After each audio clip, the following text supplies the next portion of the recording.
ഇബ്രാഹിം നബിയുടെ പ്രാർത്ഥനയും അല്ലാഹുവിന്റെ ഖുർആൻ പഠിപ്പിക്കുന്ന ഭൂമി ലോകത്തെ പരമാവധി ഭാഗ്യം ഏതാണ്? ആ ഭാഗ്യം എന്നറിയുമോ? നമൽ ഇലാഹി അലൽ ഇബാദി കതീറതുഹു വഅജല്ലുഹുന്ന നജാബത്തുൽ ഔലാദി. ഈ ഭൂമി മണ്ണിൽ ഏറ്റവും വലിയ ഭാഗ്യം ഭാര്യമാരല്ല, ഏറ്റവും വലിയ ഭാഗ്യം പണമല്ല, ഏറ്റവും വലിയ ഭാഗ്യം സൗന്ദര്യമല്ല, ഏറ്റവും വലിയ പണം വിസ്തൃതികളല്ല, ഏറ്റവും വലിയ ഭാഗ്യം സ്ഥാനമാനങ്ങളല്ല. ഭീമമണ്ണിലെ ഏറ്റവും വലിയ ഭാഗ്യം നഅമൽ ഇലാഹി അലൽ ഇബാദി കതീറതുഹു വഅജല്ലുഹുന്ന നജാബത്തുൽ ഔലാദി. മക്കളാണ് കൂട്ടരെ. മക്കൾ അവര് ബുദ്ധി കുറഞ്ഞവരാകട്ടെ, അവര് സൗന്ദര്യം കുറഞ്ഞവരാകട്ടെ, അവര് അലസതയുള്ളവരാകട്ടെ, അത് കേവലം മാംസപിണ്ഡമാകട്ടെ, മക്കളായി ഭൂമി മണ്ണിൽ അല്ലാഹു തആല ആർക്കെങ്കിലും വരദാനമായി നൽകിയിട്ടുണ്ടെങ്കിൽ അവരാണ് ഭൂമിയിലെ ഭാഗ്യമുള്ളവൻ. ഈ നഗരൂരിലെ ഏറ്റവും ഭാഗ്യമുള്ളവൻ ബാപ്പാന്ന് വിളിക്കാൻ മക്കളെ കിട്ടിയവനാ, ഉമ്മാന്ന് വിളിക്കാൻ മക്കളെ കിട്ടിയവരാ. അതുകൊണ്ടാണ് ഈ മൂർധന്യതയിൽ പോലും ജീവൻ പിടഞ്ഞു പോകുന്ന നേരത്തെ പോലും ഈ പ്രവാചകന്മാരുടെ പ്രാർത്ഥന ഞാൻ ആലങ്കാരികമായി ജീവന്റെ പിടയിൽ പറഞ്ഞേയുള്ളൂ. ഈ മഹാന്മാരായ പ്രവാചകന്മാരിലേക്ക് അത് ചേർത്തുകൂടാ. അലങ്കാരിക പ്രയോഗം മാത്രമാണ്. തങ്ങളുടെ ജീവിതം അല്ലാഹുവിലേക്ക് ബലി നൽകപ്പെടുന്ന സന്നിഗ്ധ ഘട്ടത്തിൽ പോലും രക്ഷപ്പെടുത്താൻ ചോദിക്കാത്ത ഈ പ്രവാചകന്മാരെ പോലും പ്രാർത്ഥിച്ചത് ഇതിനാണെന്ന് ഖുർആൻ പഠിപ്പിക്കുന്നു. റബ്ബി ഹബിലി മിനസ് സാലിഹീൻ. അല്ലാ, നല്ല മക്കളെ തന്ന് അനുഗ്രഹിക്കണേ അല്ലാ. 85 വയസ്സ് കഴിഞ്ഞ വന്ധ്യവയോധികനായ ഇബ്രാഹിം നബിയുടെ പ്രാർത്ഥന, പ്രായം ഒരുപാട് കൂടിപ്പോയ സക്കരിയ നബിയുടെ പ്രാർത്ഥന, അപ്പോഴും കുട്ടികളെ കിട്ടാൻ കൊതിക്കേ. അല്ല നേരത്തെ തന്നു നമുക്ക് ഇല്ലേ? അതുകൊണ്ട് മക്കളെ വില നമുക്കറിയില്ല. മക്കളെ നന്നാക്കി വളർത്തിക്കോ. ഒരുപാട് പേര് പൊട്ടി വീഴുന്നുണ്ട് പ്രിയപ്പെട്ടവരെ, ഒരുപാട് പേര് ചിരിക്കാൻ കഴിയാതെ ജീവിക്കുന്നുണ്ട്. അല്ലാഹു ആ പാവങ്ങൾക്ക് മുഴുവനും മക്കളെ നൽകി അനുഗ്രഹിക്കുമാറാകട്ടെ. റബ്ബിന്റെ പള്ളിയല്ലേ, ഈ തന്ന അനുഗ്രഹത്തിനൊക്കെ നന്ദി ചെയ്യ പ്രിയപ്പെട്ട സഹോദരങ്ങളെ. ആയൂര് മീയന ഭാഗത്ത് വാഴതിന് പോകുമ്പോൾ ഈ സഹോദരന്റെ മുമ്പിലേക്ക് ഒരു സഹോദരന്റെ ഭാര്യ, പാചക തൊഴിലാളിയായ പാവപ്പെട്ട സഹോദരൻ, അയാളുടെ ഭാര്യ ഒരു സ്വർണ്ണമൂതനം ഓരി കൊടുത്തു വിട്ടിട്ട് കുട്ടികളെടുത്ത് പറഞ്ഞു വിട്ടു, ഉസ്താദിന്റെ അടുത്ത് പറയുന്ന ഭർത്താവിന്റെ പാചകമാണ് ജോലി, ഒരു ഗതിയില്ലാത്തവരാ, പക്ഷെ മക്കളില്ലാത്തതിന്റെ വിഷമം തീർക്കാൻ അവിടെ മക്കളോടുള്ള കടമകളായിരുന്നു വിഷയം. ഈ സ്വർണ്ണമൂതനം ഒരു തന്ന് ഇത് തികയാവിനാണ്, ഇത് വെച്ചുകൊണ്ട് ദുആ ചെയ്യാൻ പറയും. 14 വർഷം കൊണ്ട് മക്കളെ കിട്ടാത്തതിന്റെ ദുഃഖം എന്റെ പ്രിയപ്പെട്ടവരെ. ഇത് ഞാൻ പറയുമ്പോൾ ആ സഹോദരൻ സ്റ്റേജിലേക്ക് കയറി വന്നൊരു പാവപ്പെട്ട സഹോദരൻ, മീനക്കാര് ചിലപ്പോൾ ഇവിടെ കാണും ബന്ധുക്കളൊക്കെ.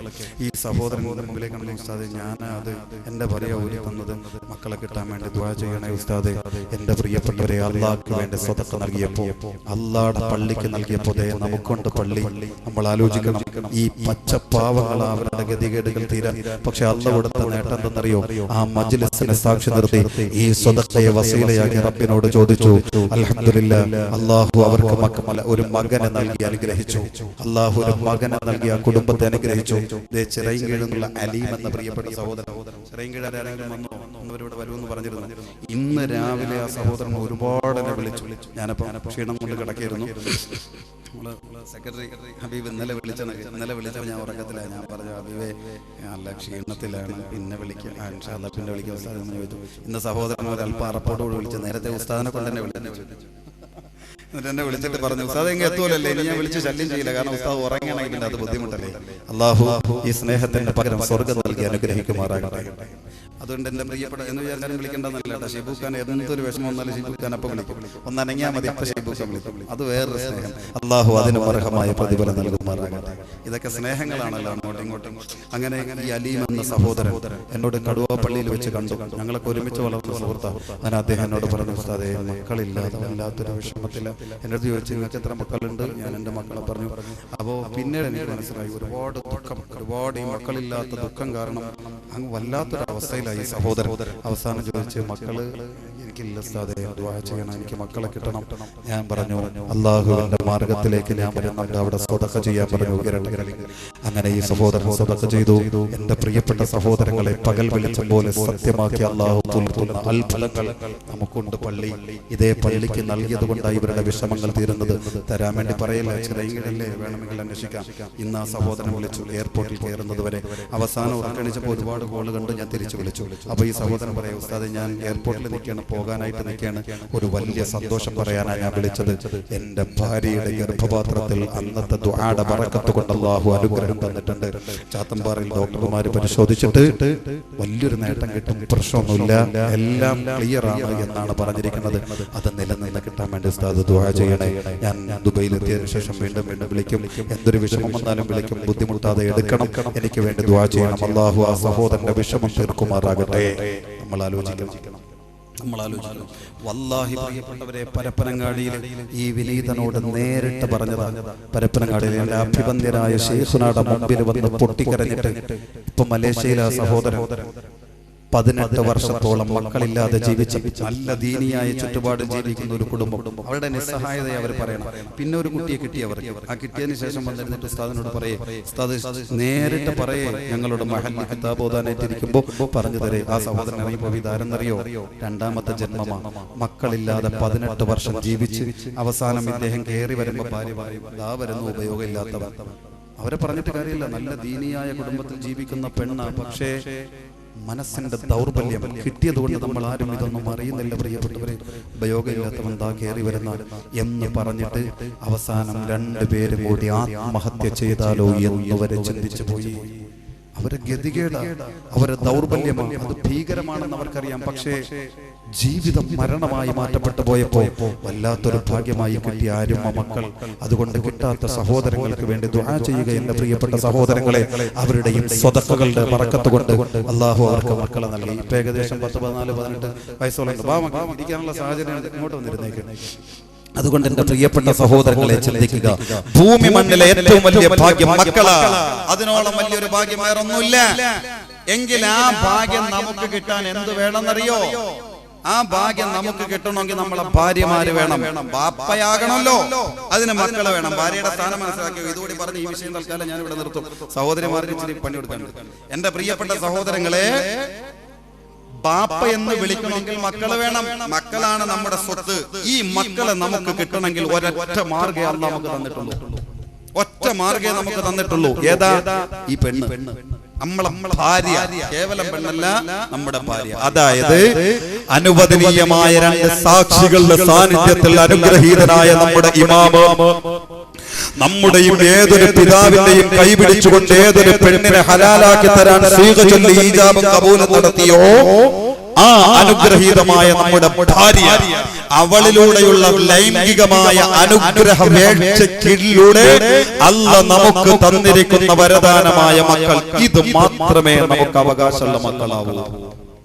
എന്ന് പറഞ്ഞ വ്യഭിചാരത്തിലൂടെ ഒരു കുട്ടി ജനിച്ച ആ കുട്ടിക്ക് പിതാവില്ല. ഒരൊറ്റ മദ്ഹബും അത് അംഗീകരിക്കുന്നില്ല. സ്പഷ്ടമായ ഹദീസാണ്. ഒരു വ്യഭിചാരത്തിലൂടെ കുട്ടി ജനിച്ചാൽ ആ കുട്ടിക്ക് ബാപ്പയാകാൻ പറ്റില്ല. ദുന്യവിയായ ഭാഗ്യം നമുക്ക് കിട്ടൂല ഈ ഭാര്യയിലൂടെ അല്ലാതെ. അതേ സമയത്ത് പെണ്ണിന് ഉമ്മയാകാം. വ്യഭിചാരം കടുത്ത തെമ്മാടിത്തരം തെറ്റ്, കടുത്ത ഹറാം, തൗബ കൊണ്ടല്ലാതെ പൊറുക്കപ്പെടാത്ത പാപം. പക്ഷെ അതിലൂടെ ഒരു കുട്ടി ജനിച്ചാൽ അതിന് തള്ളയുണ്ട്, അതിന് ഉമ്മയുണ്ട്, അവൾക്ക് ഭാഗ്യമുണ്ട്. കുട്ടി എന്നുള്ള ഭാഗ്യം ദുന്യാവിന്റെ ഭാഗ്യം. പക്ഷേ ആണിന് കിട്ടൂല, നമുക്ക് കിട്ടൂല. കിട്ടണമെങ്കിൽ ഇവള് വേണം. അപ്പൊ ശരിക്കും പറഞ്ഞ കൊച്ചുങ്ങളെ വാപ്പ എന്ന് പറയണേക്കാളും നല്ലത് കുട്ടികളുടെ ഉമ്മ എന്ന് പറയലല്ലേ കുറച്ചുകൂടെ നല്ലത്, ബഹുമാനത്തിന്റെ പദമായിട്ട്. കാരണം അവരില്ലെങ്കിൽ നമുക്ക് ഈ മക്കളെ കിട്ടൂല. അപ്പൊ മക്കളെ സ്ഥാനം വെച്ച് കണ്ടേ പറ്റൂ ഈ ഭാര്യമാരെ. അങ്ങനെ വളർത്തിയേ പറ്റൂ. ഇസ്ലാം എങ്ങനെ അവരോട് പെരുമാറണമെന്നാ പഠിപ്പിച്ചെന്നറിയോ? മോശമല്ലേ പ്രിയപ്പെട്ടവരെ? കൗൺസിലിംഗിനെ വിധേയപ്പെടുത്തുക, കുടുംബ കോടതി കയറി ഇറങ്ങുക, നമ്മളെ വീട്ടിന്റെ ബെഡ്റൂമിന്റെ വിഷയങ്ങളൊക്കെ നഗരൂർ ജുമുഅത്ത് പള്ളിയിലെ അനുഗ്രഹീത പരിപാലക സമിതി ചർച്ച ചെയ്യുക. അവർക്ക് അതിനേക്കാളും അപ്പുറം പള്ളിയുടെ കാര്യങ്ങളെല്ലാം ചർച്ച ചെയ്യാൻ ഒരുപാടുണ്ട്. അതിനിടയിൽ നമ്മളെ വീട്ടിലെ പ്രശ്നം കൂടെ കൊടുക്കേ, അവർക്ക് അവിടെ ഇരുന്ന് ചർച്ച ചെയ്യണം. പിന്നെ നാളെ നമുക്ക് എല്ലാവരും കൂടെ കൂടിയിട്ട് അങ്ങോട്ട് പോകണം. പാവപ്പെട്ടവന്റെ വീട് അപ്പോഴും പട്ടിണിയാ. പാവപ്പെട്ട പറയും, ഇന്നലെ ഞാൻ പള്ളിക്കോടി, മെനയാന്ന് പള്ളിക്കോടി, എന്റെ വീട്ടിലാണെങ്കിൽ ഭക്ഷണമില്ല, 6 മാസമായി ഭാര്യ കണ്ടിട്ട് പള്ളിയിൽ പറഞ്ഞിറങ്ങി. ഇനിയിപ്പോ നാളെ ഞാൻ ഇവരെ വീട്ടിൽ പോകണം. ഇതാകരുത്. നമ്മളെ ബെഡ്റൂമിന്റെ പ്രശ്നങ്ങൾ അവിടെ തീരണം. അതിനെന്ത് വേണം? ഭർത്താവ് ഭർത്താവിന്റെ നട്ടല് കാണിക്കണം, മൃഗത്തിന്റെ നട്ടലല്ല കാണിക്കേണ്ടത്. എങ്ങനെ പെരുമാറണം? ഒരൊറ്റ ആയത്തിലൂടെ ഖുർആൻ പറഞ്ഞു തീർക്കേ. നിന്റെ ഭാര്യയുടെ പിണക്കം മാറ്റാം, എല്ലാം തീരും. അവിടെ വെച്ചുകൊണ്ട് ഒരു കുടുംബ കോടതി നീ കയറണ്ട, ഒരു പള്ളി കമ്മിറ്റിക്ക് നീ പരാതി കൊടുക്കണ്ട, അയൽക്കാരെ കൊണ്ട് ചിരിപ്പിക്കണ്ട, ഒരു പാത്രവും അടിച്ചു പൊട്ടിക്കണ്ട, ഒരു ചുവരിന്റെ പേസ്റ്റാക്കിയിട്ട് നിന്റെ ഭാര്യയെ ഒട്ടിച്ചു വെക്കണ്ട, നിന്റെ മക്കളെ ഭയപ്പെടുത്തിക്കൊണ്ട് അവളെ അതിക്രമിക്കണ്ട, അവളെ കണ്ണുനീരുകൾ നിനക്ക് വേണ്ടി ഒലിപ്പിക്കണ്ട. പിന്നെയോ അവളോട് എങ്ങനെ പെരുമാറണം? അപമര്യാദ അവളിൽ നിന്ന് വരും, പിണക്കങ്ങൾ അവളിൽ നിന്ന് വരും. എങ്ങനെ പെരുമാറണം?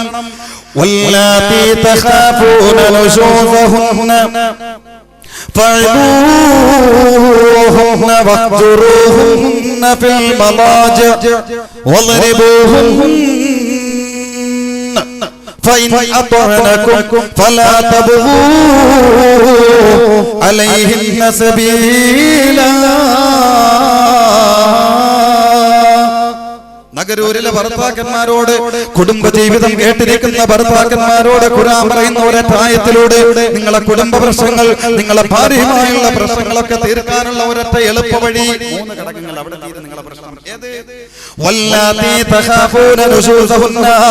നഗരൂരിലെ ഭർത്താവേ, നിന്റെ ഭാര്യയുടെ അതവുകേടുകൾ നിനക്ക് പ്രശ്നമായി വരുന്നുണ്ടെങ്കിൽ, നിന്റെ ഭാര്യയുടെ പെരുമാറ്റത്തിൽ മോശഫലങ്ങൾ നീ അനുഭവിക്കുന്നുണ്ടെങ്കിൽ, പച്ചയായി നിന്നോടുള്ള പെരുമാറ്റത്തിലുള്ള പിണക്കം അവള് കാണിക്കുന്നുവെങ്കിൽ, നിന്റെ കൈക്കരുത്ത് അവളുടെ ശരീരത്തിൽ തീർക്കരുത്. ആരോഗ്യമുള്ളവനായിട്ട് ഏറ്റുമുട്ടണം. സെക്രട്ടറി പറയാം. എന്റെ പ്രിയപ്പെട്ട, അല്ലാതെ ഈ അബലതയുടെ ചപലതയുടെ പ്രതീകമായ പെണ്ണിന്റെ ശരീരത്തിലല്ല നിന്റെ കരുത്ത് തീർക്കേണ്ടത്.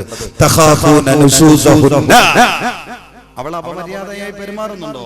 ആദ്യം നീ ചെയ്യേണ്ട പണി എന്തെന്നറിയോ? ഖുർആൻ എത്ര സുന്ദരമായിട്ടാണ് ഈ വിഷയം കൈകാര്യം ചെയ്യണം. നോക്ക്, ഇതാണ് ഖുർആൻ. ഇതുപോലത്തെ ഒരു ഗ്രന്ഥം തരാൻ ലോകത്തിന് സാധ്യമുണ്ടോ പ്രിയപ്പെട്ടവരെ? ഇവിടെയാണ് ഇസ്ലാം എന്ന സത്യം. ഇന്നലെ ജുമഅത്ത് പള്ളിയിൽ ഒരു സഹോദരൻ വന്നു, മിലിറ്ററി, ആസാമിലായിരുന്നു. അവിടെ ഈ തൊട്ടടുത്ത ഭാഗത്ത് നിന്ന് കല്യാണം കഴിച്ച പോങ്ങനാട് സ്വദേശിയായി, എന്തോ ഒരു പേര് പറഞ്ഞു, റാഷിദ് എന്നോ എന്തോ ഒരു പേര് പറഞ്ഞു. ആ സഹോദരൻ എന്നെ ജുമ കഴിഞ്ഞു, സജിയെ നല്ല നമ്മളെ അവിടെ ഉണ്ടായിരുന്നു.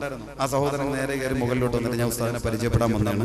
ഇങ്ങനെയൊക്കെ സംസാരിച്ചിരുന്നു. ഇന്നലത്തെ ആ പ്രസംഗം കേട്ടപ്പോൾ അല്ലാടെ ദീനിന്റെ വാക്കുകൾ ആയതുകൊണ്ട് തട്ടിയതാ, പറഞ്ഞത് അബൂദാബി ആയതുകൊണ്ടൊന്നുമില്ല. അപ്പൊ നിങ്ങൾ ഉസ്താദ് പറഞ്ഞ ഇതിനേക്കാളും കൊള്ളും. അതിന് മാത്രം സൂക്ഷ്മതയാണ് ഈ അദ്ദേഹത്തിന്റെ ജീവിതത്തിൽ. അല്ലാഹു തആല അനുഗ്രഹം നൽകുമാറാകട്ടെ. എനിക്ക് പറയാതിരിക്കാൻ നിർവാഹമില്ല. ഞാൻ കഴിച്ച പാത്രം എടുത്തോണ്ട് കഴുകാൻ അല്ലാഹു ഈ വിനയത്തിന്റെ പകരം അല്ലാഹുവിന്റെ സ്വർഗ്ഗത്തിന്റെ പാത്രങ്ങൾ ഉണ്ണാനുള്ള ഭാഗ്യം അദ്ദേഹത്തെ സ്നേഹിച്ചതിന്റെ പേരിൽ നമുക്കും അല്ലാഹു നൽകി അനുഗ്രഹിക്കുമാറാകട്ടെ. എന്റെ പ്രിയപ്പെട്ട സഹോദരങ്ങളെ, ഈ സഹോദരൻ വന്നിട്ട് പറയേ, ഉസ്താദേ ഇന്നലത്തെ ജുമാ പ്രസംഗം കേട്ടപ്പോൾ വല്ലാതെ നൊന്തു. കാരണം ഞാനൊരു പുതുവിശ്വാസിയാണ്, ഞാനൊരു മുസ്ലിമാണ്, ഇങ്ങനെ ഇസ്ലാമിലേക്ക് കടന്നു വന്നതാണ്. ഇന്നലെ ആ ഖുർആനായത്തും അതിന്റെ അർത്ഥങ്ങളും മുഹറം മാസവുമായിട്ട് ബന്ധപ്പെട്ട ഒരു ഇസ്ലാമിന്റെ വിജയത്തെ സംബന്ധിച്ചാണ്.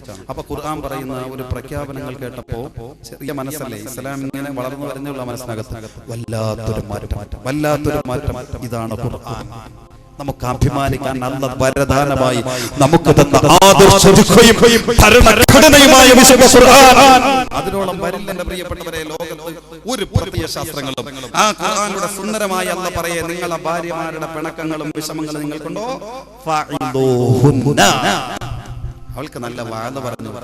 സജീവുണ്ടോ ഇവിടെ? സജീവനല്ലേ പേര്? ആ, വാഴ പറയാൻ വേണ്ടി ഇവര് വിളിക്കും വീടുകളിലെ 4 ക്യാബിനും 2 ആമ്പിൾ പയറൊക്കെ ആയിട്ട് അങ്ങ് ചെന്നേക്കണം കേട്ടോ.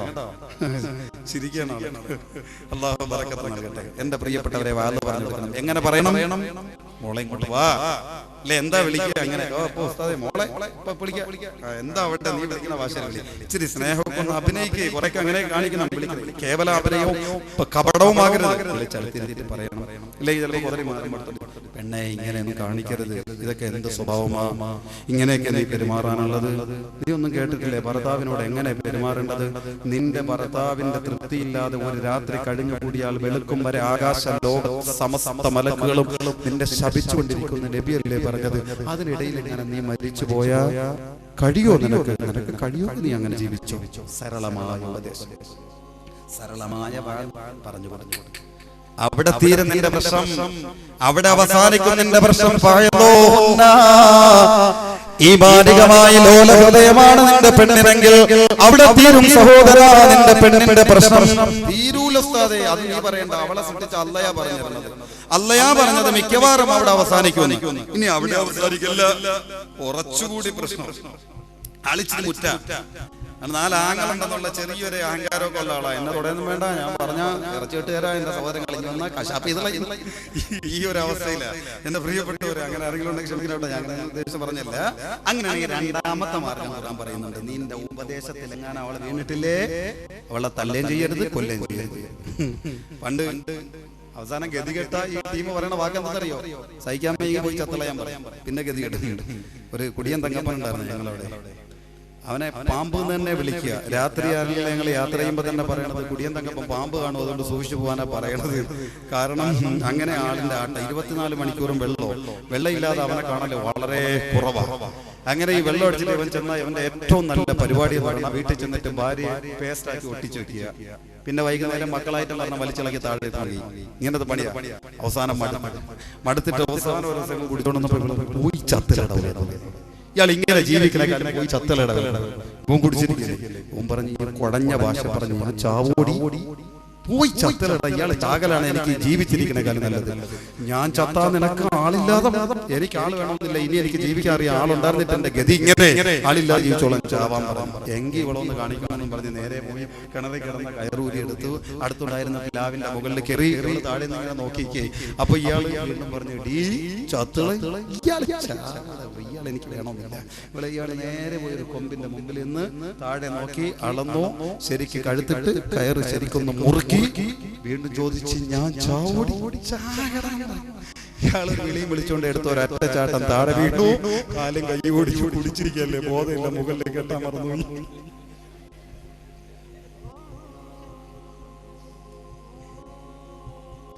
ഇതാകരുത് നമ്മുടെ ശൈലി. ഖുർആൻ പഠിപ്പിച്ചു,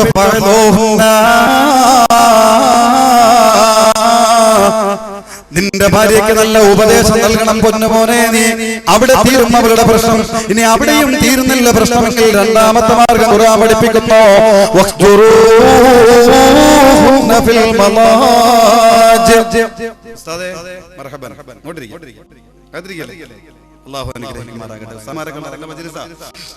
ഖുർആൻ രണ്ടാമത്തെ മാർഗം പറഞ്ഞു. സമയം ഒരുപാട് നീണ്ടു പോകുന്നുണ്ട്. ഖുർആൻ രണ്ടാമത്തെ മാർഗം പറഞ്ഞു, നിന്റെ കിടപ്പറയിൽ നിന്ന് മാറ്റി കിടത്തുക. പ്രയോഗം ശ്രദ്ധിക്കണേ. മനഃശാസ്ത്രപരമായി ഖുർആൻ ശരിക്കും പിടിച്ചൊലക്കെ. ഇവരുടെ പ്രകൃതി അറിയുന്ന അല്ലാഹ് നമുക്ക് കിട്ടൂല. ഇവരുടെ മനസ്സ് വായിക്കാൻ പറ്റൂല. പെണ്ണിന്റെ മനസ്സിന്റെ ആ ഒരു പോക്ക് ഇന്ന് വരെ പിടുത്തം കിട്ടിയിട്ടില്ല. അവരെ സൃഷ്ടിച്ച അല്ലാഹ് പഠിപ്പിക്കുന്നുണ്ട് ഇവരെ എങ്ങനെ നിയന്ത്രിക്കണം. രണ്ടാമത് അവരുടെ മുമ്പിൽ കാർക്കശ്യം കാണിച്ചാലൊന്നും നടക്കുന്നില്ല. അതിനപ്പുറം അവരെ തിരിച്ചു കാണിക്കും. തല്ലാൻ പറഞ്ഞാൽ ഒന്നുകൂടെ തല്ലാൻ പറയും. അവസാനം ഒടിഞ്ഞ് താഴെ വീണാലും പറയും, ധൈര്യം അപ്പോഴും ആള് തീരാറായിട്ടുണ്ടാവും. ഇതാ പറയാം. അതിനങ്ങനെയൊന്നും മരിക്കാൻ പറ്റില്ല. ഖുർആൻ സുന്ദരമായി പഠിപ്പിക്കല്ലേ. അതല്ലേ നബി എന്ന ഭർത്താവ് ലോകത്തിന് കാണിച്ചു തന്നത്. രണ്ടാമത്തെ മാർഗം ഖുർആൻ പറഞ്ഞു, കിടപ്പറയിലൊന്ന് മാറ്റി കിടത്തുക.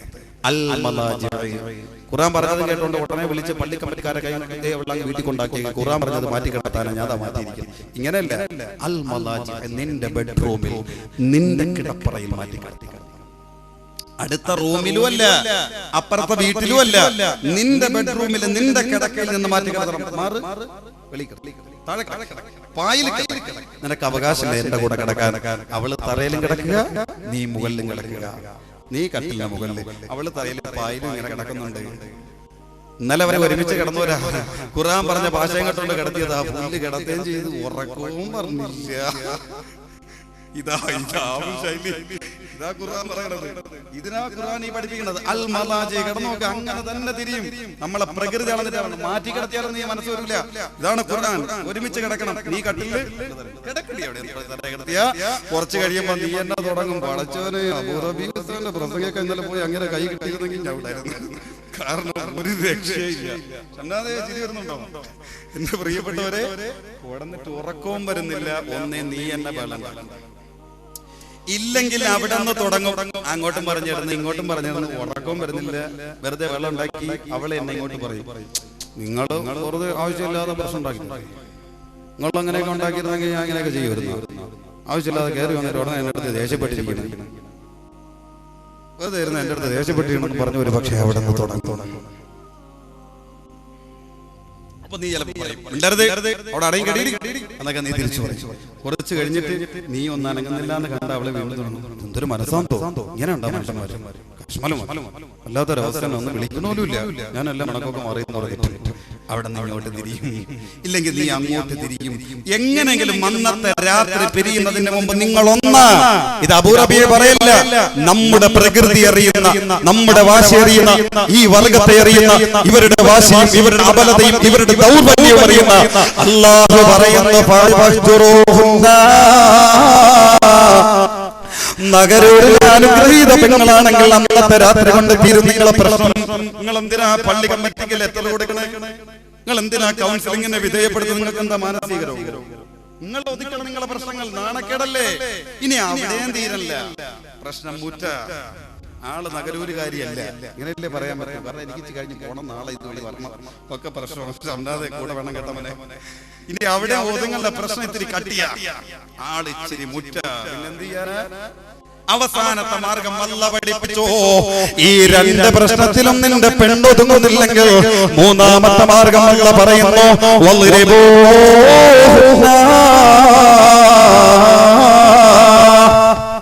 അടിച്ചേക്ക്. ഇതൊന്ന് കേട്ടാ മതി, ബാക്കി ഞങ്ങൾ ഏറ്റു. എന്താ അടിയാന്നറിയോ? ഓ ചെറുപ്പക്കാർ നമ്മളെ മക്കളൊക്കെ ഇരുന്ന് ചിരിക്കുന്നുണ്ട്. മക്കളെ ഏതടിയാന്ന് പറഞ്ഞാൽ ബാക്കി കൂടെ കേട്ടിട്ട് പോണേ. ഉസ്താദ് അബൂ റബീ അടിക്കണമെന്ന് പറഞ്ഞു. ഇനി ഇവരങ്ങ് പോകും, ബാക്കിയെല്ലാം ഇരുന്ന് ഉറങ്ങും. പണ്ടില്ല അള്ളാഹെ കാണാൻ പോയ കഥ പറഞ്ഞതൊക്കെ അവസാനം ഇരുന്ന് ഉറങ്ങും. അടിക്കണമെന്ന് പറഞ്ഞ് വീട്ടിൽ ചെന്നിട്ട് ഈ രണ്ട് കർമ്മം എന്തെങ്കിലും നിർവഹിച്ച് മൂന്നാമത്തെ അടിയാണ്. ആൾക്കാരെ വിളിച്ചിട്ട് എന്താണ് കുടുംബജീവിതം കേട്ടിട്ട് ഇങ്ങനെ തല്ലണ? നിങ്ങളാരും ക്ലാസ് കേട്ടില്ലേ, വാഴ്ന്ന് കേട്ടില്ലേ? ഞാൻ നന്നായിട്ട് കേട്ടു. ഉസ്താദ് പറഞ്ഞ മൂന്നാമത്തെ മാർഗം അടിക്കാൻ, ആ അടിയായി അടിച്ചോണ്ടിരിക്കുന്നത്. അങ്ങനെയല്ല ഖുർആൻ പറഞ്ഞ അടി. പിന്നെയോ പൊട്ടരുത്, വേദനിക്കരുത്, ചുവക്കരുത്, നോവരുത്. പിന്നെന്തിനാ അടിക്കണം? പിന്നെന്തിനാ അടിക്കണ പ്രിയപ്പെട്ടവരെ? ഇവിടെയാണ് ഖുർആൻ നമ്മുടെ ഭാര്യമാരോടുള്ള ഓമനത്വം പഠിപ്പിക്കുന്നത്.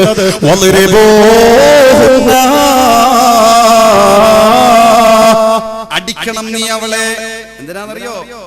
നീ അങ്ങനെ അവളെ വേദനിപ്പിക്കാറില്ല. ഒരു സാമ്പിൾ ഞാൻ പറയാം. നമ്മളെ ഭാര്യമാരെ പലരും പേര് വിളിക്കാറില്ല. ഓമനത്തോടെ എന്തെങ്കിലും ഡേ എന്തെങ്കിലും ഒരു, അതല്ലെങ്കിൽ ചിലപ്പോ പേര് വിളിക്കും. പേര് വിളിക്കുന്നവർ ചിലപ്പോ എടിയെന്നോ ഇടയെന്നൊന്നും വിളിക്കില്ല.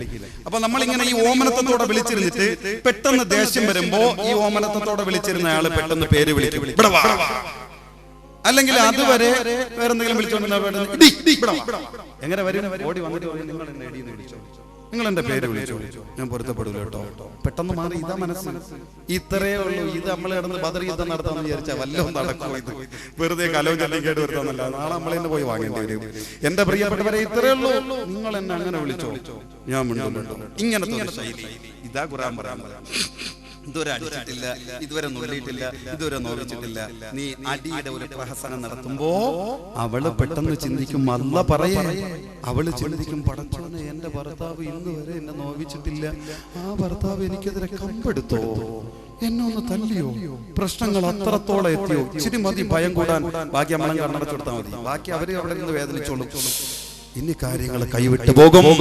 അവിടെ തീരും അവളുടെ പ്രശ്നം.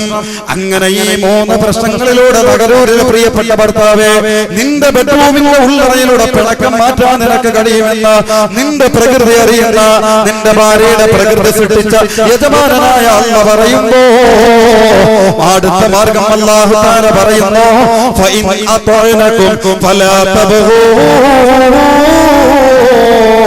അലൈഹിന്ന സബീലാ.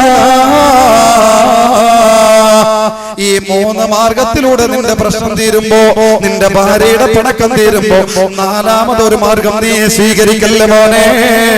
നീ നഗരൂര് ജമാഅത്തിന്റെ കത്ത് കൊടുക്കല്ലേ മോനെ. ഒരു കുടുംബ കോടതിയും കയറിയിറങ്ങല്ലേ മോനെ. നാട്ടുകാരെ വിളിച്ച് മധ്യസ്ഥ വഹിപ്പിക്കരുതേ മോനെ. നിന്റെ അയൽക്കാരെടുത്ത് പരാതിയുമായി കടന്നു ചെല്ലല്ല ഭർത്താവേ. ഫലാ തബ്ഗൂ അലൈഹിന്ന സബീലാ. ഇനി ഒരു മാർഗം നിങ്ങൾ സ്വീകരിക്കരുത്. നിങ്ങൾ ആണത്തമുള്ള ഭർത്താക്കന്മാരാണെങ്കിൽ വിശുദ്ധ ഖുർആൻ പഠിപ്പിക്കുന്നു, ചെറിയ തോതിലൊന്ന് മനസ്സിലാക്കുക. ഇനി എന്റെ നഗരൂരത്തെ സഹോദരിമാരും ഉമ്മമാരും ഇച്ചിരി ഒന്ന് മനസ്സിലാക്കുക.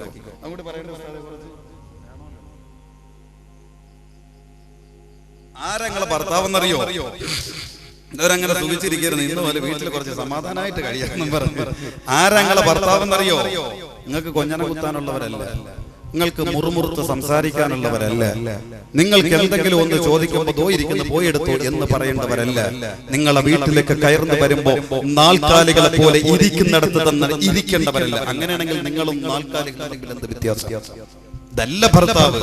നിങ്ങളെ ഭർത്താവ് എത്ര സൗന്ദര്യം കുറഞ്ഞവനും ആകട്ടെ, എത്ര വിദ്യാഭ്യാസം കുറഞ്ഞവനും ആകട്ടെ, എത്ര ബുദ്ധി കുറഞ്ഞവനും ആകട്ടെ, അവൻ വീട്ടിലേക്ക് കയറി വരുമ്പോ ബഹുമാനിച്ച് ആദരിച്ച് എഴുന്നേറ്റേ പറ്റും.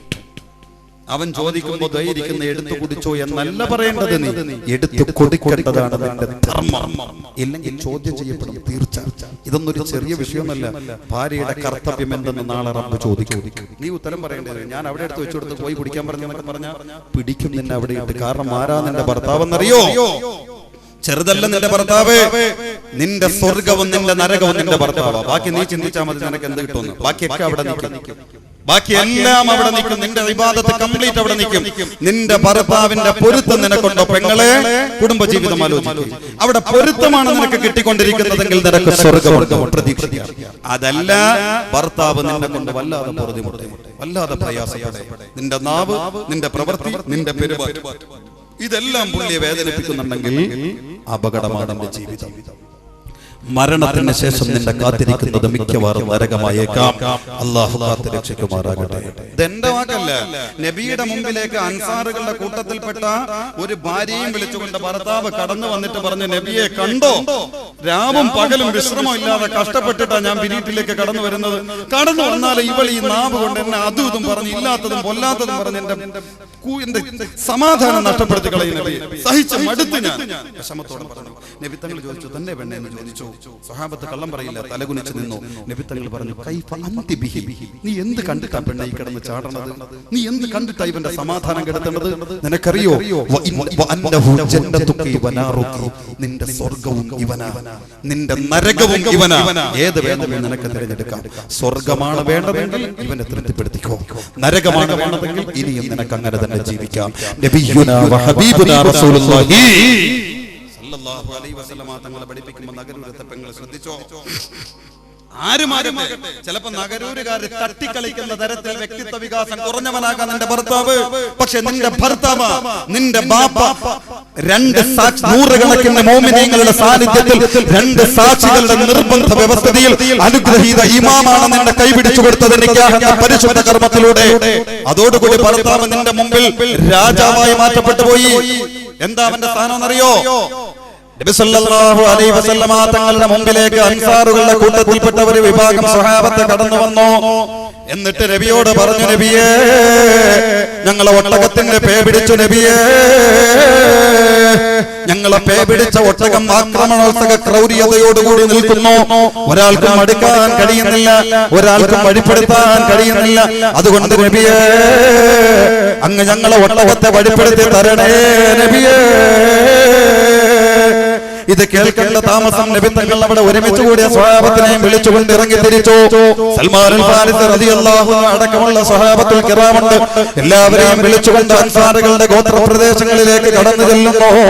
അങ്ങനെ ചെന്ന് നോക്കുമ്പോ ചുറ്റുവട്ടത്ത് നൂറുകണക്കിന് വരുന്ന മുഅ്മിനീങ്ങൾ ഒരുമിച്ച് കൂടി നിൽക്കുന്നു. പക്ഷേ തലയെടുപ്പോടുകൂടി ആര് തന്റെ അടുത്തേക്ക് വന്നാലും അവരെ അടിച്ചു തീർക്കുമെന്ന ക്രൗര്യതയോടുകൂടി, എന്ന തൃഷ്ണയോടുകൂടി, എന്ന സംഹാരിത മനോഭാവത്തോടുകൂടി നിൽക്കുന്ന ഉയർത്തി നിൽക്കുന്ന ഒട്ടകത്തെ കണ്ടു. ഒരാളും അടുക്കുന്നില്ല. കണ്ടപാടെ നബി തങ്ങൾ കൂസലില്ലാതെ ഒട്ടകത്തിന്റെ മുമ്പിലേക്ക് കടന്നു ചെല്ലുന്നു. ഉടനെ സ്വഹാബത്ത് വിളിച്ചു പറഞ്ഞു, നബിയേ, ഭ്രാന്ത് പിടിച്ച ഒട്ടകമാണ് നബിയേ. ഈ സമയത്ത് അങ്ങാരാണ് നീ ഒട്ടകത്തിന് തിരിയില്ല നബിയേ. അതുകൊണ്ട് ഒട്ടകത്തിന്റെ മുമ്പിലേക്ക് കടന്നു ചെല്ലല്ല.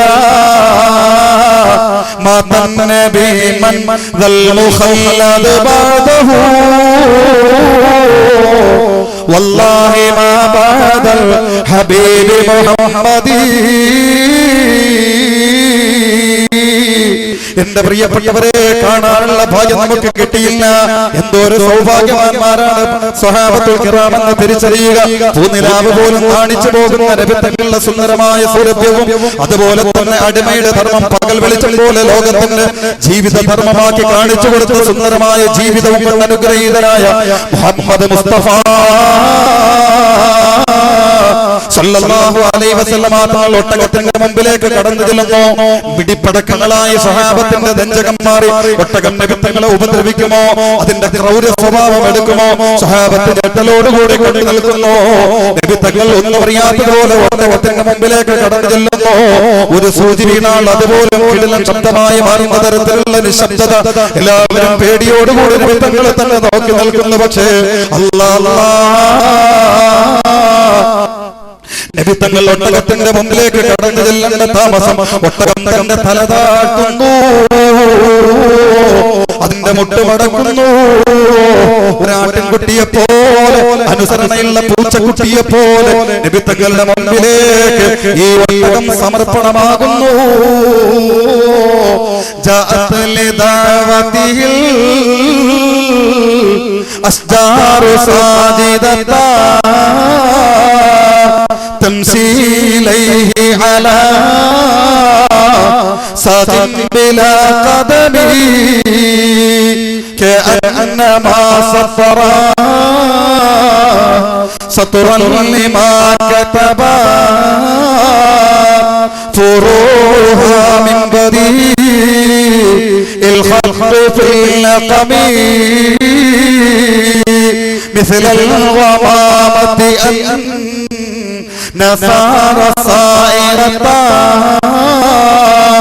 تقيها الروضي سل الهجير ربي. ഒട്ടകം മുട്ടുകുത്തുമ്പോ നബി തങ്ങൾ ആ ഒട്ടകത്തെ തലോടുന്നു. സ്നേഹമസന്നതയോടുകൂടി അതിനെ തലോടിക്കൊണ്ട് നബി തങ്ങൾ അതിനോട് ഉപദേശം നൽകുന്നു. വേണ്ട, അതിക്രമമരുത്, ക്രൗര്യതയരുത്, മുതലാളിക്ക് വേണ്ടി വഴിപ്പെട്ട് ജീവിക്കലാണ് നിന്റെ ധർമ്മമെന്ന് പഠിപ്പിക്കുന്നു. അതിന്റെ മുമ്പിൽ വെച്ച് ലോകത്ത് നാൽക്കാലികളോടെയാണ് പെരുമാറേണ്ടതെന്ന് നബി തങ്ങൾ പഠിപ്പിച്ചു കൊടുക്കുന്നു. നേരെ ഇതിന്റെ മുതലാളിയെ വിളിച്ചുകൊണ്ട് നബി തങ്ങൾ പറഞ്ഞു കൊടുത്തു, ഈ മിണ്ടാപ്രാണിയായ ജീവിയെ നീ വിശപ്പിച്ചെത്തരുത്, അതിന്റെ ദാഹിക്കുന്ന തരത്തിൽ അതിനെ പ്രിയുന്ന വെയിലത്തിടരുത്, അതിനെ താങ്ങാത്ത ഭാണ്ഡം ചുമപ്പിക്കരുത്, അതിനെ നിയന്ത്രണം വിട്ട് പണിയെടുപ്പിക്കരുത്. ഒരു നാൽക്കാലികളോട് പോലും എങ്ങനെ പെരുമാറണമെന്ന് ലോകത്തെ പഠിപ്പിച്ച ഈ അജയ്യരായ നേതാവിന് പകരം വെക്കാൻ ലോകത്തൊരു നേതാവ് വേറെയുണ്ട്. പ്രിയപ്പെട്ടവരെ, വേദനയോടെ ഉണർത്തട്ടെ. അതിനാതിന സമൂഹത്തിന്റെ വികലമായ ചിത്രീകരണങ്ങളിലൂടെ ഈ നേതാവാണ് മോശമാക്കപ്പെടുന്നതെങ്കിൽ ഈ നേതാവിനെയാണ് സിയോണിസത്തിന്റെയും ഫാസിസത്തിന്റെയും കരങ്ങളിലൂടെ വളരെ മോശമായി ലോകത്തെ ചിത്രീകരിക്കപ്പെടുന്നുവെങ്കിൽ പഠിക്കട്ടെ ഇവർ, ഈ നേതാവിനെ മനസ്സിലാക്കട്ടെ ഇവർ. അത്തരത്തിലുള്ള കാർട്ടൂണുകളുടെ പിന്നിൽ പ്രവർത്തിച്ചവർ പോലും അവസാനം ലോകത്തുള്ള ഈ വിപ്ലവം കണ്ടപ്പോ, ഈ ഇസ്ലാമിനെ പഠിക്കാതിരുന്നപ്പോ, ഈ സമന്വത നേതാവിനെ പഠിക്കാതിരുന്നപ്പോ ഒരു ഓർമ്മമാനം കരയരുതെന്നും ഒരു ഊർമാനം കരയരുതെന്നും ഒരു മക്കളും അനാഥാർത്ഥപ്പെടരുതെന്നും ഒരു നാടുകളും മൃഗീയമാക്കപ്പെടരുതെന്നും ഒരു നാടുകളും വർഗീയതയാക്കപ്പെടരുതെന്നും ഒരു കുട്ടി പോലും ഉപദ്രവിക്കപ്പെടരുതെന്നും ഒരു പുൽനാമ് പോലും ആവശ്യമില്ലാതെ പുഴുതെടുക്കരുതെന്നും ലോകത്തെ പഠിപ്പിച്ച ഈ നേതാവിന്റെ കരുണയും കൃപയും വിശാലതയും ലോകം തിരിച്ചറിഞ്ഞപ്പോ ഇതേ പിന്നിൽ പ്രവർത്തിച്ചവർ പോലും മാനസാന്തരപ്പെട്ടുകൊണ്ട് നബി തങ്ങളുടെ വിശുദ്ധമായ റൗളയുടെ മുമ്പിൽ പൊട്ടിവീണ മാപ്പ് ചോദിച്ചൊരിക്കൽ എന്റെ പ്രിയപ്പെട്ടവരെ, മുസ്ലിം ലോകത്തിന് എക്കാലത്തും അഭിമാനിക്കാനുള്ള അനുഗ്രഹീത നേതാവായ ഹബീബ് മുഹമ്മദ് മുസ്തഫ സല്ലല്ലാഹു അലൈഹി വസല്ലമ തങ്ങളുടെ പെരുമാറ്റം കണ്ടോ പ്രിയപ്പെട്ടവരെ? നബി തങ്ങളുടെ ഉപദേശമൊക്കെ കഴിഞ്ഞു, എല്ലാം കഴിഞ്ഞ് പിന്മാറിയപ്പോ ഈ ഒട്ടകൻ നബി തങ്ങളുടെ മുമ്പിൽ സുജൂദ് ചെയ്തു. ഇവിടെയാ അത് കഴിഞ്ഞു. മറ്റൊരു സമയത്ത് നബി തങ്ങൾ പുറത്തിങ്ങനെ സഞ്ചരിച്ചുകൊണ്ടിരിക്കുമ്പോ വല്ലാതെ ഖളാഉൽ ഹാജത്തിന് ആവശ്യം വന്നു, മലമൂത്ര വിസർജനത്തിന് ആവശ്യം വന്നു. നബിയുടെ പ്രത്യേകത ഭയങ്കരമായി പ്രിയപ്പെട്ടവരെ, മലമൂത്ര വിസർജനം നടത്തിയ ഒരു കുട്ടിക്ക് കാണാൻ കഴിയില്ല, അത് അപ്പോൾ തന്നെ ഭൂമി ഭക്ഷിക്കും അല്ലെങ്കിൽ വിഴുങ്ങും. ഏത് പദവും നമുക്ക് ഉപയോഗിക്കും, അത്ര പവിത്രമാണ് നബി തങ്ങൾ. ഉടനെ നബി തങ്ങൾ കൂടുതൽ സ്വഹാബി വിളിച്ചിട്ട് പറഞ്ഞു, ദൂരദിക്കിലുള്ള ഒരു കൂട്ടം മരങ്ങൾ നോക്കി പറഞ്ഞ് വിളിക്കാൻ. നബി വിളിക്കുന്നു എന്ന് പറയാൻ നോക്ക് ഒരു നേതാവുണ്ട് പ്രിയപ്പെട്ടവരെ. നേരെ ചെന്നു മരങ്ങളോട് പറഞ്ഞു, ഇന്ന റസൂലുള്ളാഹി നിശ്ചയം നബി തങ്ങൾ നിങ്ങളെ വിളിക്കുന്നുണ്ട്, വരാൻ പറഞ്ഞു. ഉടനെ എന്ത് സംഭവിച്ചെന്നറിയോ? മരല്ലേ എന്നാ വിചാരം? അല്ല,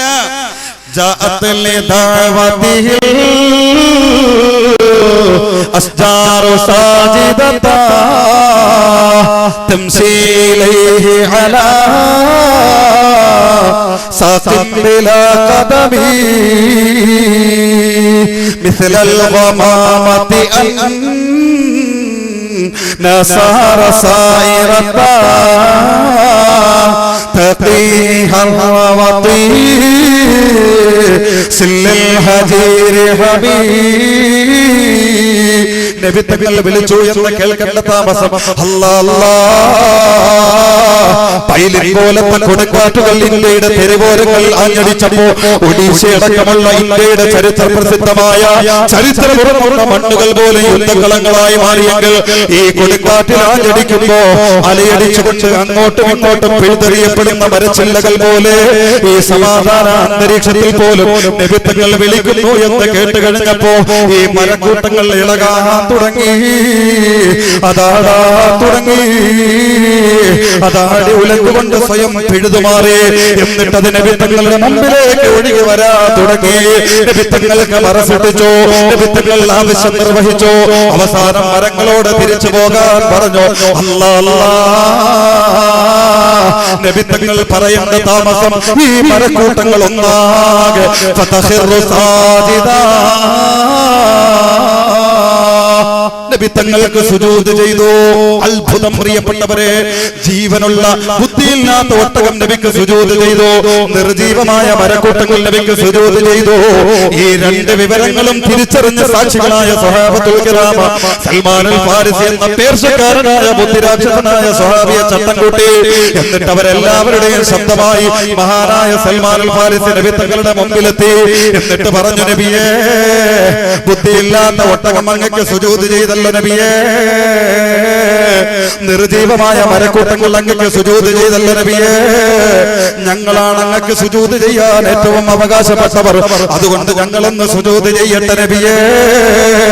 വർഷങ്ങളായി കൊതിച്ചു നടക്കുന്ന വലിയൊരു ആഗ്രഹമാണ് അങ്ങയുടെ ശറഫാക്കപ്പെട്ട കാൽപാദങ്ങളിൽ ഞങ്ങളെ ചുണ്ടുകൾ അമർത്തിക്കൊണ്ട്, ഞങ്ങളെ നെറ്റിത്തടങ്ങൾ അമർത്തിക്കൊണ്ട് ഞങ്ങൾ അങ്ങക്ക് വേണ്ടി പഞ്ചപുച്ഛമടക്കി സമർപ്പിക്കട്ടെ നബിയേ. ആഗ്രഹത്തോടുകൂടി, കൊടിയോടുകൂടി, അത്യാഗ്രഹത്തോടുകൂടി സ്വഹാബത്ത് ചോദിച്ചപ്പോ നബി തങ്ങൾ അനുവദിച്ചില്ല. പ്രിയപ്പെട്ടവരെ, ഇവിടെയാണ് പെങ്ങളെ നിന്റെ ഭർത്താവിന്റെ സ്ഥാനം തിരിച്ചറിയേണ്ടത്. ഇവിടെയാണ് നിന്റെ ഭർത്താവിന്റെ വില തിരിച്ചറിയേണ്ടത്. അവൻ എത്ര ബുദ്ധി കുറഞ്ഞവനുമാകട്ടെ, അവനെ തൊട്ടാൽ പൊള്ളും നിങ്ങളുടെ ജീവിതം, പൊള്ളും നിങ്ങളുടെ ആശ്രയം, നശിക്കും നിങ്ങളുടെ സ്വർഗം. തിരിച്ചറിയുക, അല്ല മാപ്പ് തരുമെന്ന പ്രതീക്ഷ നിങ്ങൾക്ക് വേണ്ട. അത്ര ഭീകരമാണ് നിങ്ങളുടെ ഭർത്താവിനോടുള്ള നിങ്ങളുടെ ബാധ്യത. നബി തങ്ങൾ പറഞ്ഞു, പറ്റില്ല സൽമാൻ, എനിക്ക് സുജൂദ് ചെയ്യാൻ പറ്റില്ല. ഒരടിമയും മറ്റൊരടിമയ്ക്ക് സുജൂദ് ചെയ്യാൻ പാടില്ല. അല്ലാഹുവല്ലാതെ മറ്റൊരാൾക്കും ഒരാൾ സുജൂദ് ചെയ്യരുത്. സുജൂദിന്റെ അവകാശം അല്ലാഹുള്ളതാണ്. അതുകൊണ്ട് പരമോന്നത കോടതിയുടെ ഉടമസ്ഥനായ, പരമോന്നത നീതിപീഠത്തിന്റെ യജമാനനായ, സ്ഥലകാല സങ്കല്പങ്ങൾക്ക് അതീതനായ അല്ലാഹുക്ക് മാത്രമേ സുജൂദ് ചെയ്യാൻ പാടുള്ളൂ. അഥവാ ഇനി ആരെങ്കിലും ഭൂമി മുന്നിൽ മറ്റൊരാൾക്ക് സുജൂദ് ചെയ്യണമായിരുന്നുവെങ്കിൽ, അങ്ങനെ സുജൂദ് ചെയ്യാൻ കൽപ്പിക്കുമായിരുന്നുവെങ്കിൽ, ഒരിക്കലും എനിക്ക് സുജൂദ് ചെയ്യാൻ ഞാൻ നിങ്ങളെ അനുവദിക്കുമായിരുന്നില്ല. എനിക്ക് സുജൂദ് ചെയ്യാൻ ഞാൻ നിങ്ങളോട് കൽപ്പിക്കുമായിരുന്നില്ല. മറിച്ച് ഒരാള് മറ്റൊരാൾക്ക് സുജൂദ് ചെയ്യണമെങ്കിൽ പെണ്ണിനോട് ഞാൻ കൽപ്പിക്കുമായിരുന്നു, ഭാര്യയോട് ഞാൻ കൽപ്പിക്കുമായിരുന്നു, അവളുടെ ഭർത്താവിന്റെ കാൽച്ചുവട്ടിൽ സുജൂദ് ചെയ്യാൻ. അതേ ഉമ്മ, അതേ നഗരൂരത്തെ പെങ്ങളെ,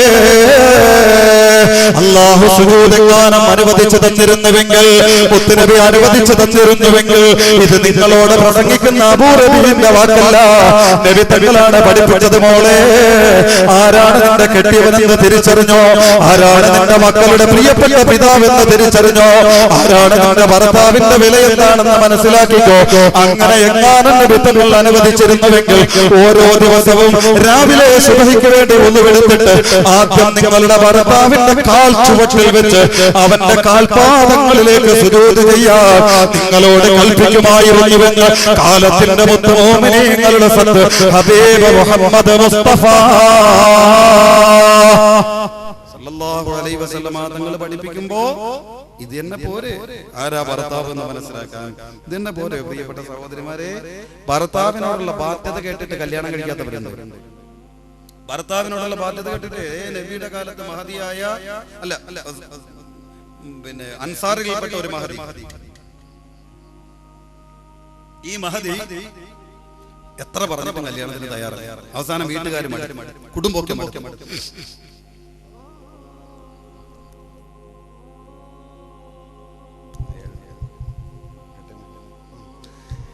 ഈ മഹദി എത്ര പറഞ്ഞിട്ടും കേൾക്കാതെ വന്നിട്ട് അവസാനം അവരെ വിളിച്ചു നേരെ കൊണ്ടുവന്ന് നബിയുടെ മുമ്പിൽ നിർത്തിയിട്ട് പറഞ്ഞു, നബിയെ എത്ര പറഞ്ഞിട്ടും ഇവളൊരു ഭർത്താവിനെ സ്വീകരിക്കാൻ തയ്യാറല്ല, എന്ത് ചെയ്യും? അതുകൊണ്ട് അവിടെ നിന്ന് ഉപദേശിക്കാൻ പറഞ്ഞു. എന്താ ഭർത്താവ് എന്ന് തിരിച്ചറിഞ്ഞോ? കളിയാളല്ലത്.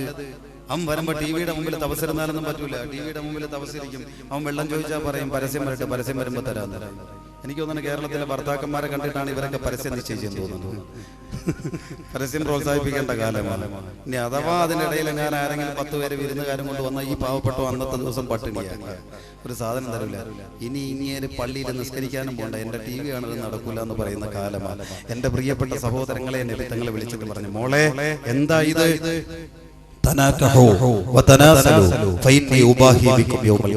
എന്റെ ചര്യല്ലേ കല്യാണം നടത്തണം, ഒരു പുരുഷനെ ഇണയായി സ്വീകരിക്കണം, എല്ലാം കേട്ടു. എന്നിട്ട് അവസാനം എന്ത് നബി പറഞ്ഞാലും തിരുമൊഴിയില്ലല്ലോ, കേട്ടങ്ങനെ പോവും. പക്ഷേ ഈ ബുദ്ധിമതിയായ മഹദി നബിയോട് തിരിച്ചു പറഞ്ഞു, നബിയെ യാ റസൂലല്ലാഹ് മാ ഹഖുൽ മർഅത്തി ലിസൗജിഹാ, മോനെ മാ ഹഖുൽ മർഅത്തി ലിസൗജിഹാ, എന്താ തങ്ങളെ ഭർത്താവിനോടുള്ള ഒരു പെണ്ണിന്റെ ധർമ്മം, ബാധ്യത പറഞ്ഞു. എന്തിനാ പെങ്ങൾ ചോദിച്ചെന്നറിയോ? എന്റെ നഗരൂരുകാരായ സഹോദരിമാര് നിങ്ങളുടെ ഭർത്താക്കന്മാരുടെ ഓടുള്ള ധർമ്മം എന്തെന്നും കടപ്പാടെന്തെന്നും പഠിക്കാൻ വേണ്ടിട്ടാ. എന്റെ പ്രിയപ്പെട്ടവരെ ചോദിച്ചു, എന്താ നബിയെ ഒരു പെണ്ണിന് അവളുടെ ഭർത്താവിനോടുള്ള ധർമ്മം? നബി തങ്ങൾ ചോദിച്ചു, അത് നിനക്കറിയണോ? ദേ അറിയണം. നബി പറഞ്ഞു കൊടുത്തു. എന്താ പറഞ്ഞെന്നറിയോ?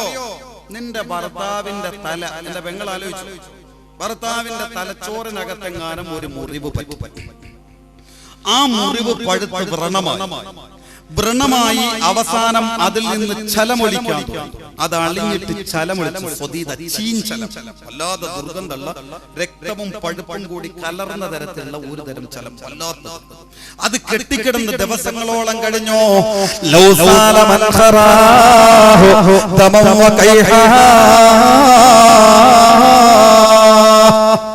അങ്ങനെ ദിവസങ്ങളോളം പഴുകിയിട്ട് ഈ ചീഞ്ചലം നിന്റെ ഭർത്താവിന്റെ മൂക്കിലൂടെ ഒലിച്ചിറങ്ങുന്നു. അങ്ങനെ ഒലിച്ചിറങ്ങിയിട്ട് അത് അവന്റെ ശരീരത്തിലൂടെ കണങ്കാലിലൂടെ ഒലിച്ചുകൊണ്ടിരിക്കുന്നു. മക്കള് പോലും മൂക്ക് പൊത്തിപ്പോയി, എന്തോ ഒരു ദുർഗന്ധമാ. അയൽക്കാര് പോലും ഛർദിച്ചു പോയി. അത്ര വല്ലാത്ത ദുർഗന്ധം, അടുത്താരും അടുക്കുന്നില്ല, വല്ലാത്ത ദുർഗന്ധം. ബന്ധുക്കള് പോലും അകന്നു പോകുന്ന തരത്തിലുള്ള ദുർഗന്ധം. ഈ ദുർഗന്ധമുള്ള ചലം ഇവന്റെ മൂക്കിൽ നിന്ന് ഒലിച്ചിട്ട് അത് അവന്റെ കണങ്കാൽ ഒലിച്ചുകൊണ്ടിരിക്കുന്നു. പെട്ടെന്ന് എന്റെ നഗരൂരത്തെ പെങ്ങൾ ഈ പെങ്ങളെ നീ ഓടിച്ചെന്നുകൊണ്ട് നിന്റെ ഭർത്താവിന്റെ മൂക്ക് മുതൽ കാല് വരെ ഒലിച്ചു നിൽക്കുന്ന ഈ ചീഞ്ചലം മുഴുവനും നീ ഒപ്പിയെടുക്കുന്നു. എങ്ങനാ ഒപ്പുന്നതെന്നറിയുമോ? മൂക്ക് പൊത്തിയിട്ടല്ല, അതല്ലെങ്കിൽ മനം മറിച്ചിട്ടല്ല, അതല്ലെങ്കിൽ ഓക്കാനം വന്നിട്ടല്ല, പൂർണ്ണമായ തൃപ്തിയോട് ഇതെന്റെ ബാധ്യതയാണെന്ന് തിരിച്ചറിഞ്ഞുകൊണ്ട്, എന്റെ ഭർത്താവിനോടുള്ള കടമയാണെന്ന് തിരിച്ചറിഞ്ഞുകൊണ്ട്, എന്റെ പൊന്നമോളന്റെ ഭർത്താവിന്റെ മൂക്ക് മുതൽ കണങ്കാല് വരെ ഒലിച്ചു നിൽക്കുന്ന ഈ ചീഞ്ചലം മുഴുവനും ഒപ്പിയെടുക്കുന്നു. എങ്ങനെ ഒപ്പുന്നതെന്നറിയുമോ? നിങ്ങളെ കയ്യിലുള്ള തൂവാല കൊണ്ടല്ല, തോർത്തുകൊണ്ട് കൊണ്ടല്ല, നിങ്ങളെ തലയിലിട്ടിരിക്കുന്ന ഷോള് കൊണ്ടല്ല, മറിച്ച് ബിലിസാനിഹാ, എന്റെ പെങ്ങളെ നിന്റെ നഗ്നമായ നാവ് കൊണ്ട് നീ കറി രുചിക്കുന്ന, നീ ടേസ്റ്റ് അളക്കുന്ന, നിനക്ക് അനുഗ്രഹമായി തന്നിരിക്കുന്ന നിന്റെ അനുഗ്രഹീത അവയവമായ നിന്റെ നാവ് കൊണ്ട് നിന്റെ ഭർത്താവിന്റെ ഈ ചീഞ്ചലം മുഴുവനും ഒരൽപ്പം പോലും വെറുപ്പില്ലാതെ നീ ഒപ്പിയെടുക്കുന്നു. അങ്ങനെ പൂർണ്ണമാക്കി നാവ് കൊണ്ട് കൊണ്ട് ശുദ്ധിയാക്കിയാലും മോളെ നിന്റെ ഭർത്താവിനോടുള്ള ബാധ്യത എന്നാലും നിനക്ക് തീരില്ല, നിന്റെ കടപ്പാട് തീരില്ല, നിന്റെ സമർപ്പണം തീരില്ല. നബിയുനാ റസൂലുള്ളാഹി. എന്തിനാ കൂടുതൽ? എന്റെ പെങ്ങളെ ആകെ 5 കാര്യം ഒന്ന് മനസ്സിലാക്കിയാൽ മതി. 4 കാര്യങ്ങൾ. ഈ 4 കാര്യങ്ങൾ ജീവിതത്തിലുണ്ടെങ്കിൽ അത് മതി നിങ്ങൾക്ക് രക്ഷപ്പെടാൻ. കൂടുതലൊന്നും വേണ്ട. ഞങ്ങൾക്ക് പറ്റൂല അതൊന്നും. ഞങ്ങൾ ആണുങ്ങൾക്ക് ഇതൊന്നും പറ്റില്ല. ഞങ്ങൾക്ക് ഒരുപാട് ബാധ്യതകളുണ്ട്. ഞങ്ങൾക്ക് കുറച്ചു പേർക്ക് പള്ളി നോക്കണം, അല്ലേ സെക്രട്ടറി? അല്ലേ സാറേ? നമുക്ക് അങ്ങനെ മനോഭാജി, നമുക്ക് അങ്ങനെ കുറെ ഇടപാടുകളുണ്ട്. പള്ളി നോക്കണം, പിന്നെ മദ്രസ നോക്കണം, അതിന് പിരിവുണ്ടാക്കണം, അതിന് അബൂറബീസിനെ കൊണ്ടുവരണം, സജീവനെ മൈക്ക് വയ്ക്കണം. ഇങ്ങനെ ഒരുപാട് പണിയുണ്ട്. ചെറുപ്പക്കാർക്കൊക്കെ ഇങ്ങനെ വന്നിരിക്കണം. ഇങ്ങനെ ഞങ്ങൾ ആണുങ്ങൾക്ക് ഒരുപാട് പണിയുണ്ട്. ഇതെല്ലാം കൂടെ കാട്ടിക്കൂട്ടിയാലും അല്ലാഹുവിന്റെ ഔദാര്യം കിട്ടിയിട്ട് വേണം ഞങ്ങൾക്ക് അപ്പുറത്തൊന്ന് കാലുകുത്താൻ സ്വർഗത്തിൽ. പക്ഷെ നിങ്ങൾക്ക് അല്ലാഹു തആല തന്നിരിക്കുന്ന വലിയൊരു ഓഫർ.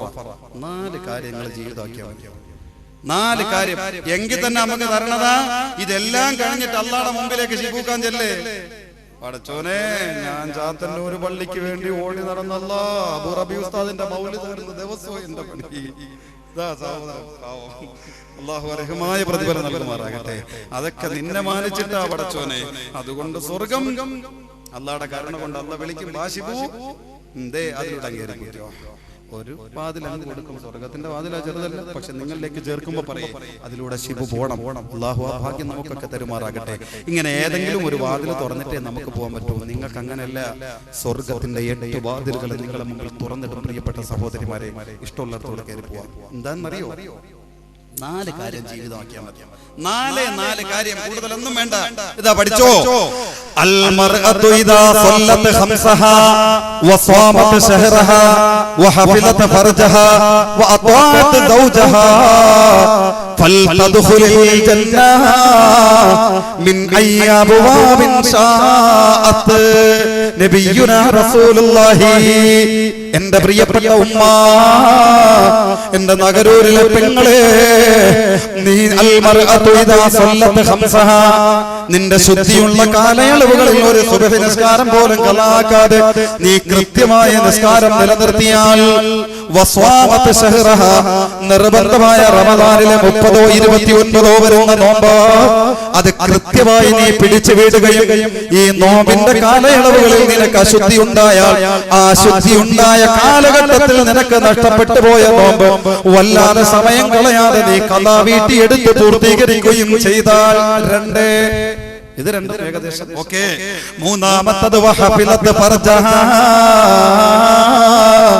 നിന്റെ ഔറത്തിനെ അന്യപുരുഷന്മാരെ തൊട്ട് നീ കാത്തു സൂക്ഷിക്കുകയും ചെയ്താൽ ഒരു മാനയാ ജീവിതം കംപ്ലീറ്റ്.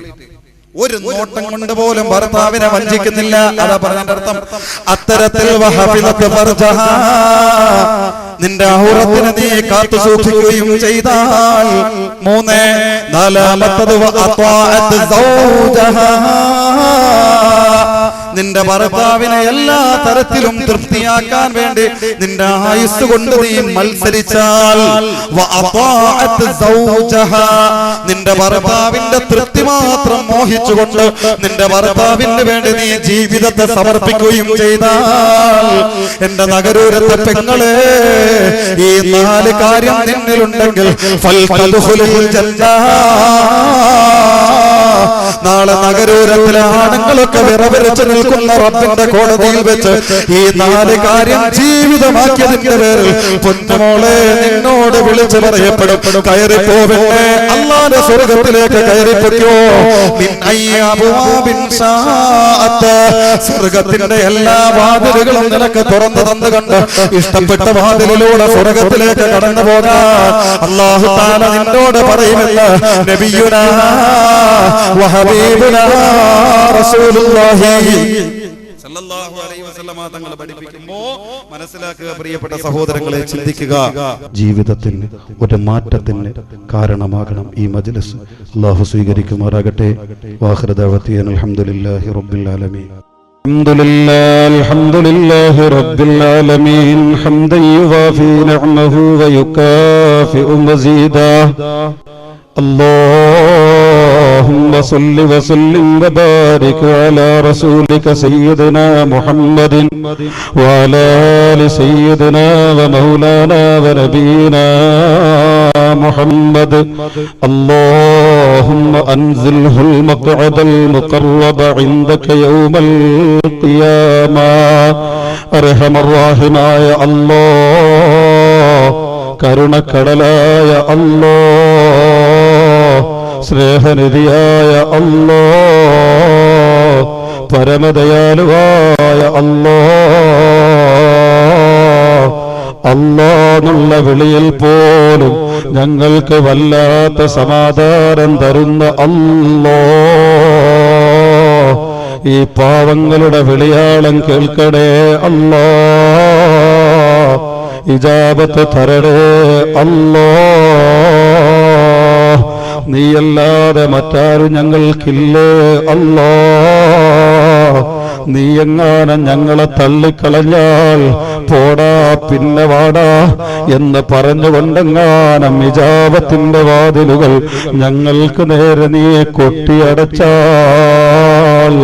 അല്ലാഹുവാണ് റബ്ബേ, പിന്നെ അനാഥര് ഞങ്ങളാണേ അല്ലാഹ്.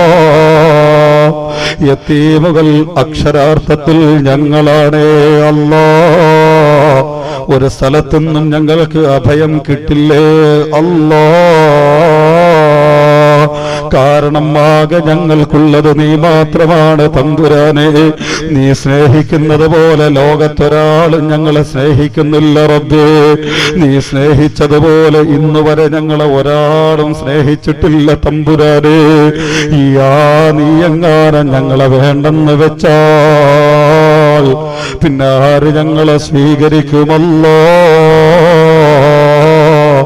അതുകൊണ്ട് പരമദയാലുവായ റബ്ബേ, നീ ഏറ്റെടുക്കണേ അല്ലാഹ്, ഉത്തരം തരണേ അല്ലാഹ്.